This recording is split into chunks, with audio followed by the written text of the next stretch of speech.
What's going on, people in internet land? Kimchi Chris here, and welcome to today's brand new episode of Rock Bliss with Kimchi Chris, where we are going to take a look at the Stadium Tour 2022. And the year is very important because this mammoth tour was announced all the way back in 2019, but then the world fell apart. It was postponed twice, and here we are finally experiencing the return of Motley Crue, a band that said they would never tour again after their last tour all those years before this, and there's definitely mixed opinions on them even being a band anymore, but nonetheless, they were headlining this thing along with Def Leppard, and coming along for the ride, we had Poison and Joan Jett and the Blackhearts. How could this thing not be awesome? Every band on the tour delivers. Motley Crue, of course, was the wild card because of, well, Vince Neil. But even if they were terrible and completely fell apart, 3 out of 4 is not too bad. So, here we are. I witnessed this thing on June 30th in Nashville, Tennessee at the Nissan Stadium. I have already uploaded a quick vlog all about the day and all about the experiences. You can check that out here or here or here or here. Or I don't know where it is, but you can check it out. So I definitely told the tale, so to speak, through that episode of what happened. And a lot of people know one of the things that happened in Nashville, at least, because it made national headlines, but we're going to get into all of that. So, starting out, it's a stadium tour. It's at a stadium, right? It's a very big place, a place that I don't think is really the most optimal location for rock and roll. I think rock and roll works best in a sweaty, gross little club. Of course, if you have a bigger show, a bigger production like Kiss, it's fine in an arena, but stadiums start to get a little bit long-winded and a little bit ridiculous. I just don't like dealing with stadiums.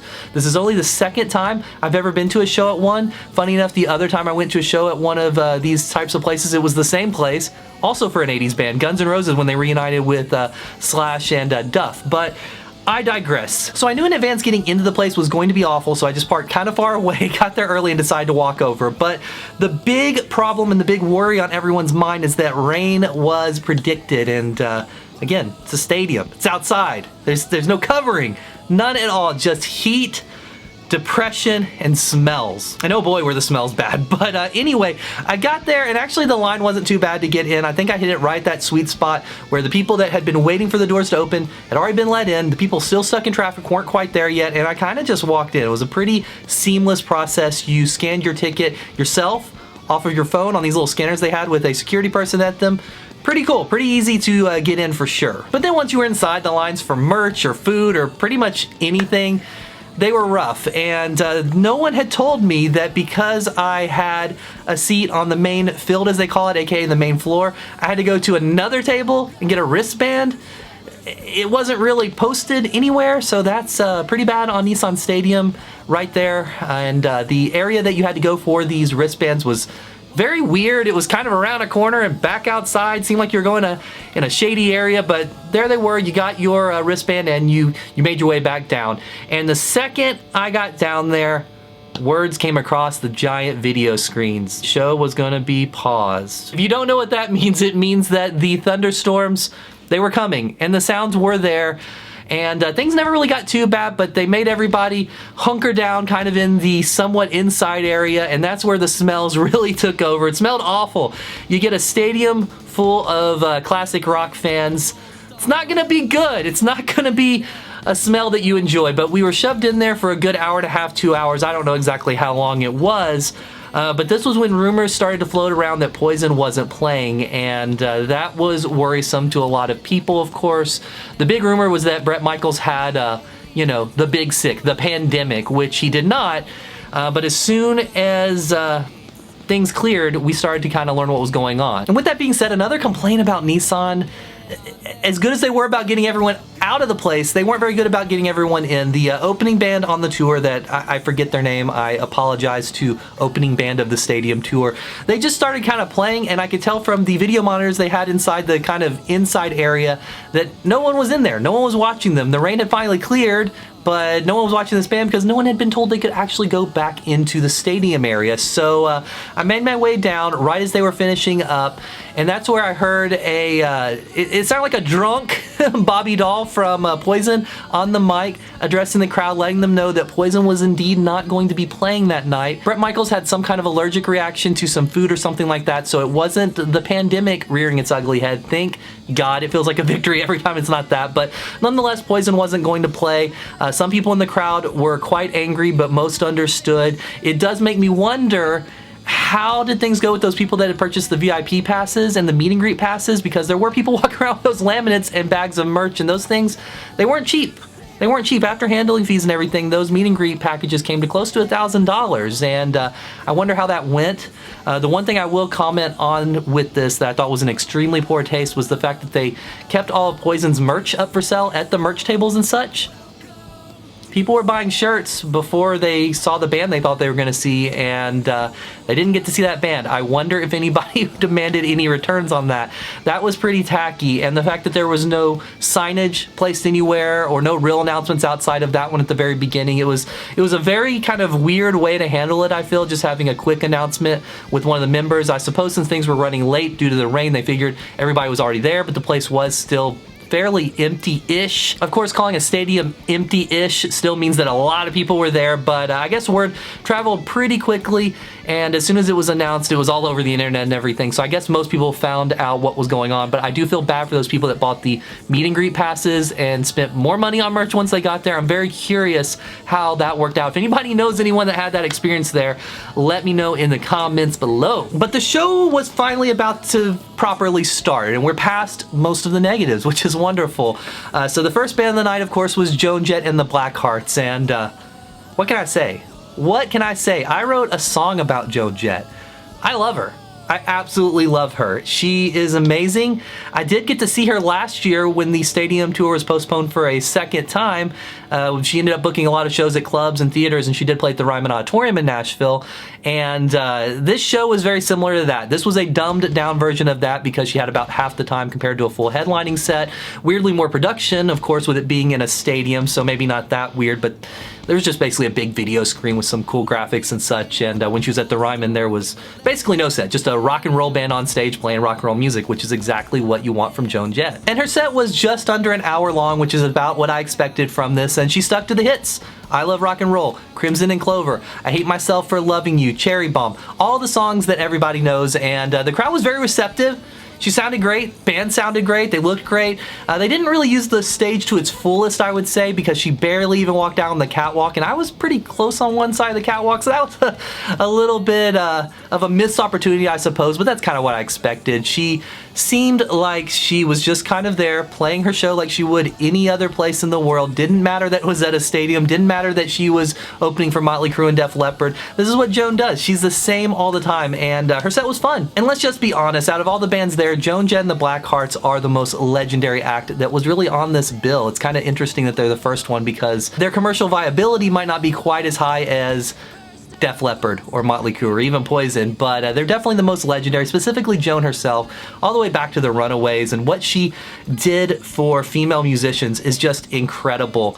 And anytime you get to see her, you're seeing history on stage, so check out Joan if you ever get the chance. If you're going to this tour, get there early. It's definitely worth it to see a true living legend in the flesh on stage. And this is the part of the show where Poison is supposed to play, but of course we've already discussed that they were not playing, so the show kind of went in its normal order. Other than that, I know for some of the dates that they had rain delays, every band had to shorten their set down. So at this one, we got full sets from everyone despite the delays, and Def Leppard was next. They have been rotating Def Leppard and Motley Crue closing at every show, and we got Def Leppard as the next band at this one.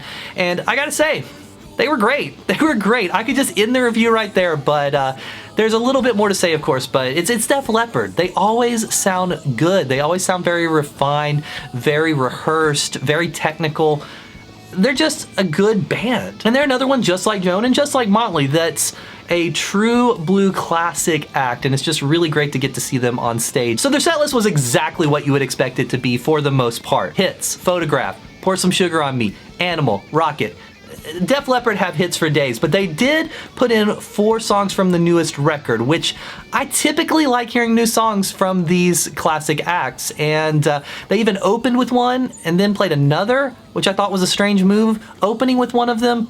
Cool, fair enough. The audience is there to see Def Leppard, they're going to be excited, but going into a second new song, right after that is kind of an interesting move, I think. Because the opening one was Take What You Want, one of the singles from it, but the second one was Fire It Up.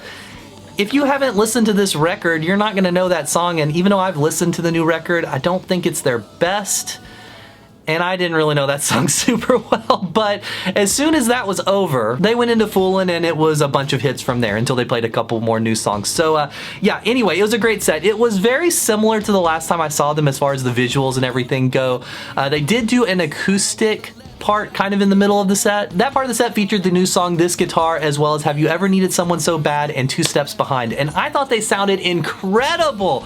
Those harmonies, they were great. And I know some of them are probably piped in. Let's just be real.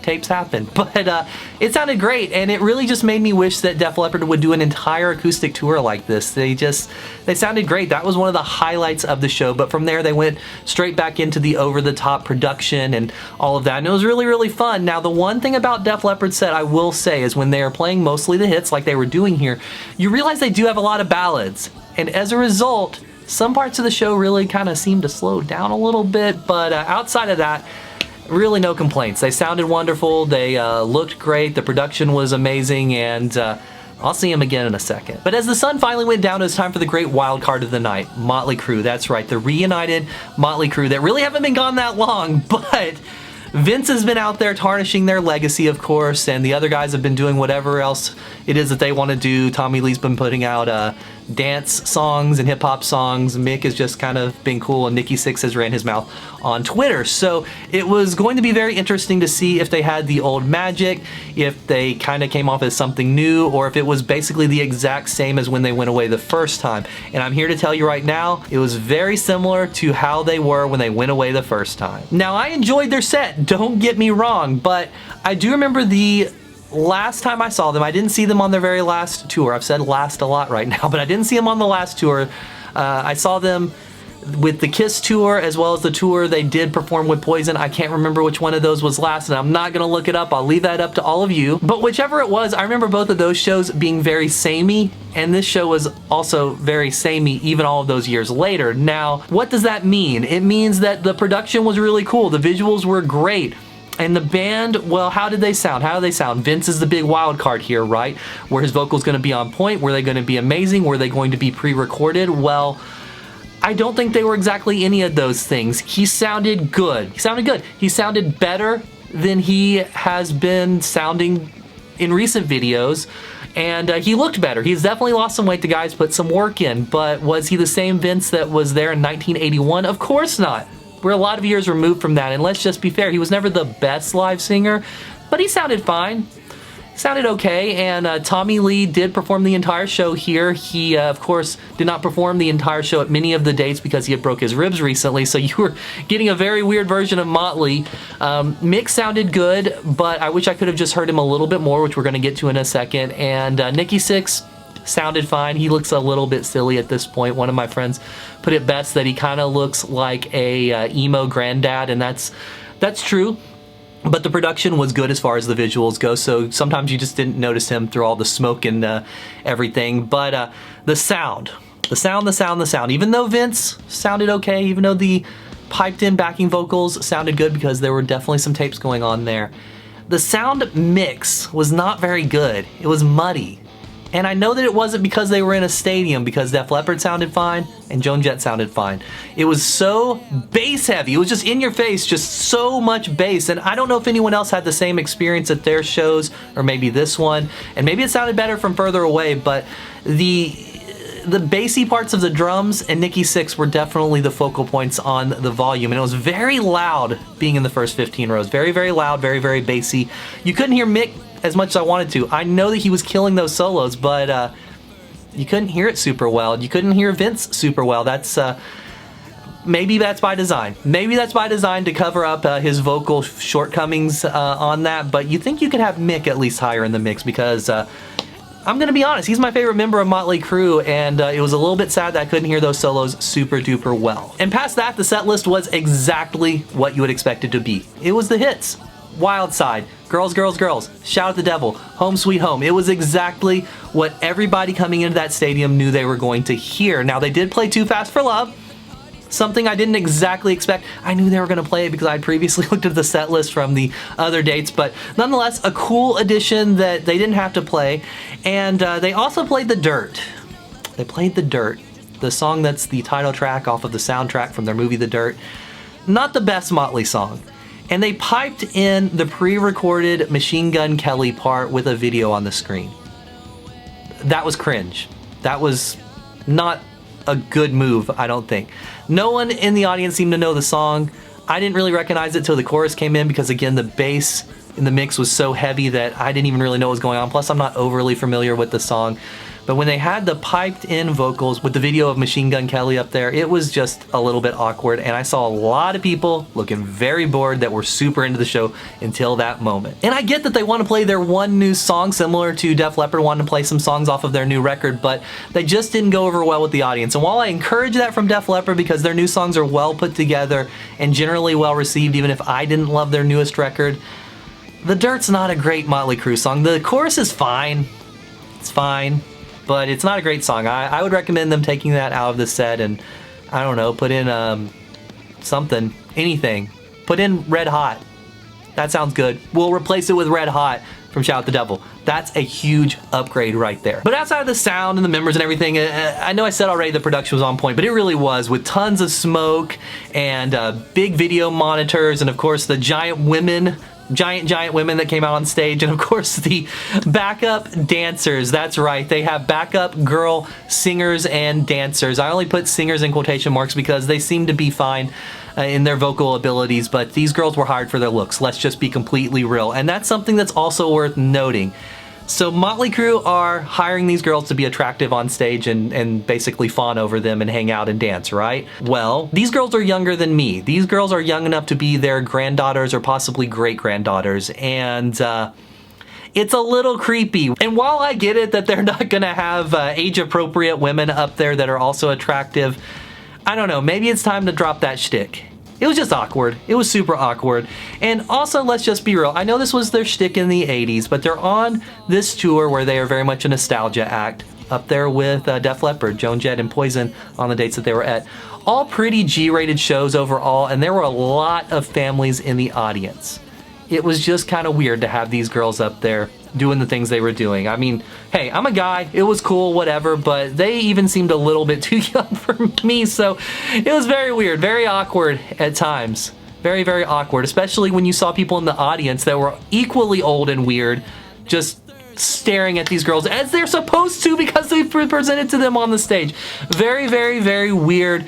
And I know that Motley Crue would not be PC and not be welcomed with the types of things they do in 2022. And I know that they are continuing their tradition and all of that, but it was weird. It was weird. They need some more age-appropriate girls, or maybe just have them be a little less sexed up. I don't know. That's weird to say when you're talking about Motley Crue. It makes sense in the scheme of Motley Crue, in the lore of Motley Crue, but it was awkward. It was super awkward watching them, specifically with Vince and Mick. I don't know. Tommy kind of looks younger, so that's fine. Plus, he's behind a drum kit, so he doesn't really interact with them. And Nikki, I don't know, something about him, he seemed okay with it, but Mick and Vince they seem old. It was weird. Very, very weird. But overall, the show and the tour were a good time. All of the bands performed well, and in the case of Motley Crue, they performed even a little bit better than I really expected.